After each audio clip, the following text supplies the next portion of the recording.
की देवियों, तो कैसे धैर्य होगा? इसलिए एक उपाय है। बोले क्या उपाय? बोले अब आप इसी मिथिला में ही रह जाओ, अयोध्या जाओ ही मत, इसी मिथिले में आप बस जाओ। राम जी ने कहा आपके मिथिला में रहेंगे तो क्या होगा? सखियों ने कहा अगर आप मिथिला में रह गए तो आपको बड़ा लाभ होगा। ऐसे भी आप सोचो, आप मिथिला आए तो आपको कितना बड़ा लाभ मिला। यहाँ आए तो आपको दुल्हन मिली कि नहीं मिली? अयोध्या में कहाँ मिली?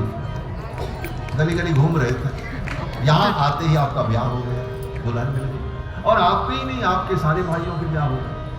आपके पिताजी परेशान थे, ब्याह के लिए चिंता कर रहे थे।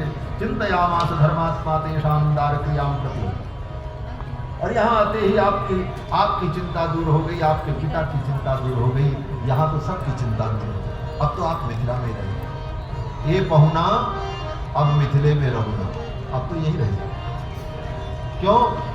बोले जो सुख होत विदेह नगर में, देह नगर में पहुना। रघुनाथ जी ये विदेह नगर है, और जो सुख विदेह नगर में है वो देह नगर में नहीं।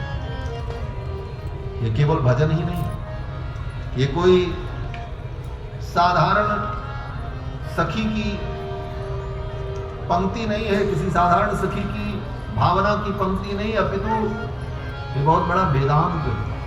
मिथिला की सखियां कहती हैं जो सुख होत विदेह नगर में। इस शरीर में भी रह करके देह की सत्ता से जो ऊपर उठ जाए वो विदेह है, और विदेह की स्थिति हो जाने पर जो सुख मिलता है, देह की सत्ता में आसक्त रहने वाले को वो सुख नहीं। जो सुख होत विदेह नगर में, देह नगर में कहुना, पहुना अब मिथिले में रहो। अब तो आप इसी मिथिले में। एक सखी ने कहा सरकार अगर आप हमारे मिथिला में रह गए तो मैं गारंटी लेती हूं 1 महीने के अंदर आपको हम करिया से गोड़ बना देंगे। 1 महीने के अंदर करिया से गोड़। राम जी ने कहा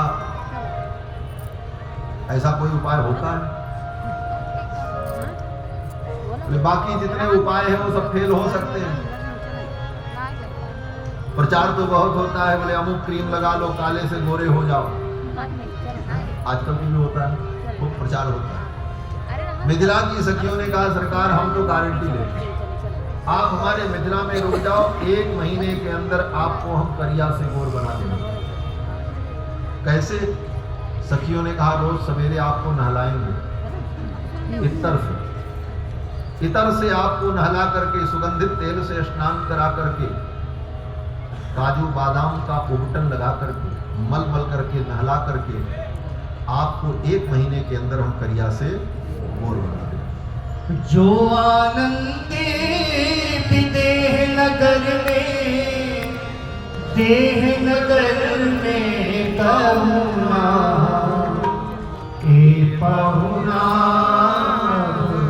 मिथिले में रहुना, ए पहुना मिथिले में रहुना। जो आनंद विदेह नगर में, जो आनंद विदेह नगर में, देह नगर में पहुना, ए पहुना मिथिले में रहुना, ए पहुना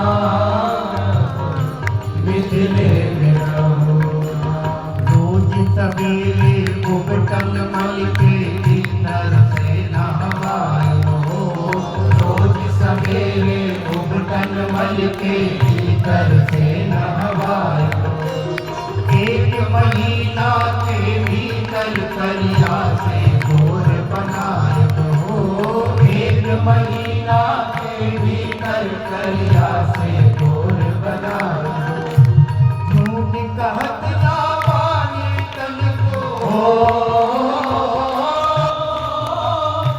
कहत ना माने तन को, कहत ना माने तन को, हो गए तो देव ये पहुना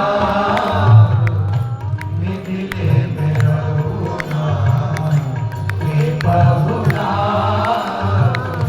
मिथिले मिथिले में रहूँगा।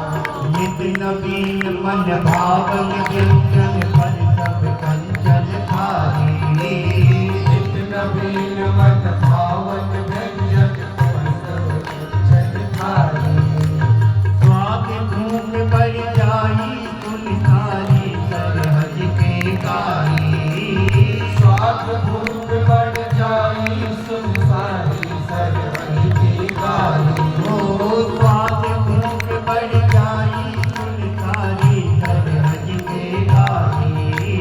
स्वाद भूख बढ़ जाई सुनसारी सरहज के गाई।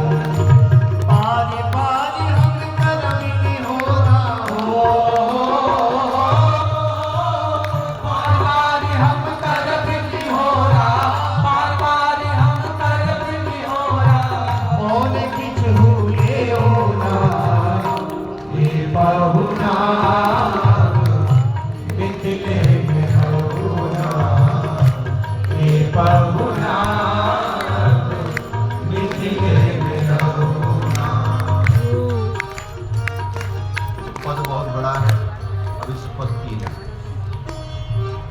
व्याख्या करेंगे तो घंटों का समय चाहिए। भगवान की विवाह लीला की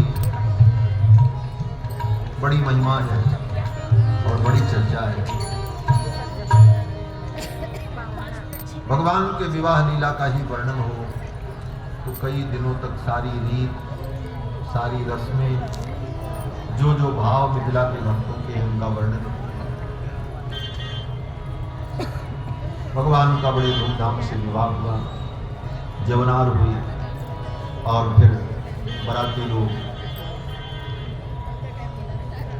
जनवासे में पधारे। फिर आगे कथा आती है